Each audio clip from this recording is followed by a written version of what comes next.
Good evening, I'm Emily Bennett. Tonight we begin in Knott County, where those of you who use the Knott County Water District will be seeing a large increase on your water bill. The Public Service Commission approved an immediate 45% increase. Several board members are also accused of illegally approving health insurance for themselves, costing taxpayers more than $100,000. Today I talked to officials in Knott County about these events. For those in Knott County, doing this is getting more expensive. In fact, it'll cost nearly 50% more. We have a lot more facility costs that people in more flat areas don't have to deal with. The Knott County Water District has not had an increase in 17 years, despite years of financial problems. And we don't want to be in the situation we've seen some eastern Kentucky water districts fall into, that we want to be ahead of the game. And I guess the Public Service Commission felt like we need to take a little bit more of that up front. Now customers are facing an increase of 45% immediately and another 15% 1 year from now. You're going from a bill of $26.90 up to $38 and some change, so it is about a $12 increase on their average bill. The PSC say they also found several water board members illegally granted themselves full health insurance benefits. It was taken directly out of the finances of the water district, costing taxpayers more than $133,000. But Jared Salmon says that money did not affect the rate increase. They didn't allow the health benefits to be part of the study, so they weren't included in the cost of service to the customer. Wanting people to know after the increase, the bill is no higher than the state average.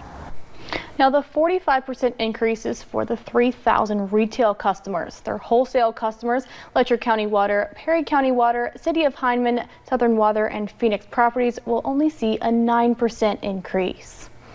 Now to Wise, Virginia, where one person was killed and two others were injured in an apparent ambush-style shooting. This all happened at a cemetery on Limestone Road near US 23.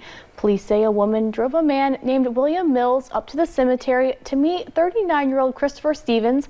When they arrived, someone started shooting into the car. Mills was able to get out of the car, but was chased by another man named Jared Hash, who was firing a gun. When police arrived, the unidentified woman was found shot in the back. Mills was found wounded in the woods. He had to be airlifted out. Stevens was found dead. It is not clear who shot into the car, but Hash was charged with aggravated malicious wounding. Mills was later arrested on unrelated charges. In Perry County, the subway on Village Lane was robbed in broad daylight on Saturday morning. The Hazard Police Department responded to a call around 11:45 a.m. Once on scene, an undisclosed amount of money had been taken by the suspect. Courtney Cox, the employee who he demanded the money from, says she never thought this would happen to her. I'm more thankful now over, what I dealt with and what I've seen and all that. I hold my children just a little bit more tighter, Police are still looking for the suspect. He is described as a white male, 6 feet tall, about 185 pounds, last seen wearing a dark hoodie and black jogging pants. If you have any information, you can contact the Hazard Police Department. Now, officials say a house burned down in the Browns Fork community of Perry County last night. Responders were called to the scene around 10 p.m. They later requested an arson investigator. There are several cars near the burned house that appear to have broken windows, but officials have not yet determined if this has to do with the current investigation. Those are details as this investigation continues that should be more available as soon in the near future. It is also unclear if anyone lived in the house at the time of the fire or if anyone was hurt. Now, one man is behind bars in connection to a Bell County home burglary. Police say surveillance footage from trail cameras set up on Dwight King's property led to the arrest of Jackie Howard Jr. Some of the stolen property was found at pawn shops in Pineville and in Harlan. King says the thing he wants back the most is his father's rifle. It's probably either traded for some drugs or 20 or 30 bucks to get some drugs or whatever. If anyone has any information on the rifle, you are asked to call Dwight King at 606-499-4070. There is a reward being offered. A tanker truck driver says a GPS mishap led to a bad crash and hazmat situation in Whitley County today. Some people were even told to leave their homes. Nick Oliver brings us this update. There's a lot of pressure when behind the wheel of a 40-ton big rig. That pressure on where to go and who to trust. More specific, which technology to trust. Some guys, the older guys, they still use maps out here. When's the last time you used a map? Well, I threw my map away 10 years ago when the GPSs came out. Tom, a truck driver from Tennessee, says there's a difference in GPS many don't know about. The difference between a truck driver's GPS and your average app on your phone. Monday morning, Kentucky saw an example of this. A truck driver with 5,000 gallons of fuel took the wrong turn in Whitley County down a narrow road. An accident later, no injuries, but a big cleanup. Accidents happen. Ask any truck driver here, but they will tell you when it comes to the situation that happened in Whitley County, they say that could have been avoided. It's real easy if you follow that car GPS because it thinks you're a car, but if you got common sense, you know, you're not supposed to go in a neighborhood. Tom says he sees situations just like this happen all over the country. He believes part of the problem is uneducation and the cost of a truck driver's GPS. On average, it costs triple the amount for your average TomTom. With, of course, the goal being the truck driver's GPS will avoid small roads and take truck drivers down routes that allow the size of their truck to easily make it through. The guys just starting out, they don't have enough money for it.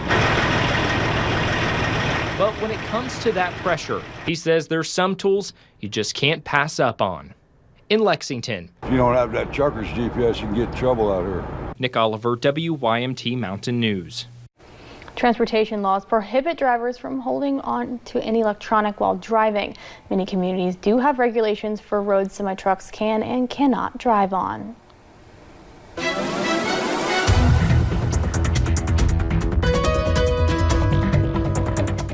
And we're starting to see some light rain chances move into the mountains, and this rain, well, we're going to hang on to it as we head into the next several days. Interstate 75 over to Mount Vernon right now on the dry side, but that'll be a different story as we head into tonight. And it is 11 o'clock in February, and we're still in the 60s, mid to upper 60s for a lot of us.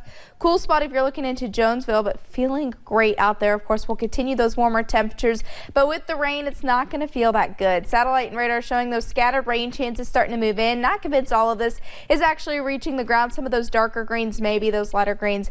I don't think all of that is touching the ground quite yet. And as we look at satellite and radar, it's really this system over the next several days that's going to impact us here in eastern Kentucky. We're going to see this kind of stall out for quite some time and bring us some heavy rain over the next several days. Moves in tonight, we'll see temperatures only drop into about the lower 50s with some soggy rain chances very late tonight, but mostly as we head into tomorrow. And you see heavy rain continues Tuesday, Wednesday, and into your Thursday. We also could be looking at a little bit of a rain and snow mix by the end of the work week and into the weekend. I'll have more on that coming up in just a little bit. Now, the Floyd County Board of Education has some major upgrades planned for multiple schools. The project includes new roofing for 3 schools, a new HVAC unit, plus other energy-saving initiatives. The estimated cost is set to be somewhere between $8 million and $10 million. Superintendent Danny Atkins says he and his team are excited to give the students what they deserve. It's a really big project for us, and the key is that it's guaranteed savings. To continue to have safe, clean, nice schools for our kids to attend, we have to do upgrades every so often. Atkins says if these energy-saving initiatives have not saved enough to pay the bill, then a company pays the difference. The actual cost to the district is going to be around $1.7 million.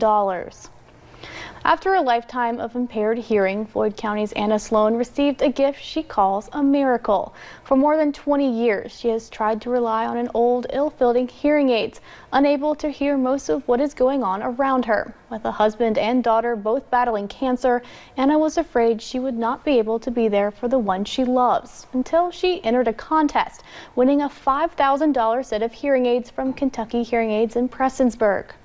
It means a whole different world. I'm hearing better. I haven't heard this good in 22 years. I really don't know what to say except for it's a good Lord blessing.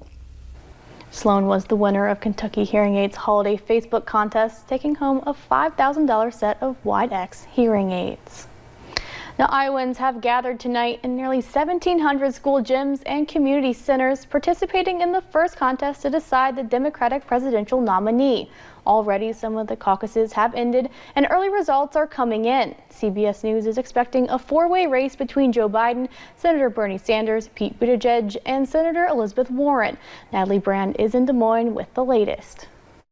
At Lincoln High School's gym in Des Moines, supporters of the candidates set up while registered Democrats filed in. At 7 p.m. local time, the caucusing began. Everyone fill out side one of your preference card. Participants listened and lobbied, some trying to get their neighbors to support their candidate. Call out wherever your members are located. The scene played out across Iowa with what's expected to be a record number of caucus goers. Amy Luke started out supporting Andrew Yang and ended up going with Pete Buttigieg. It was like we were in the middle and I felt like we were in a piranha tank and everyone saw that we were up for grabs and people are cheering and trying to get us to come, and we were not expecting that. Candidates can also advocate for themselves in a caucus. That is the march that we are on. Senator Amy Klobuchar was in the city of Johnston.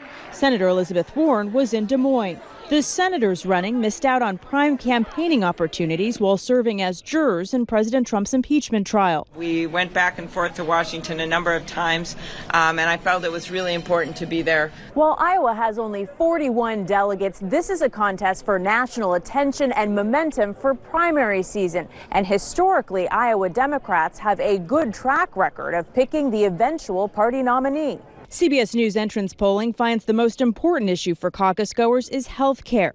More than 60% say they want someone who can beat President Trump, and about a third of them are attending a caucus for the first time ever.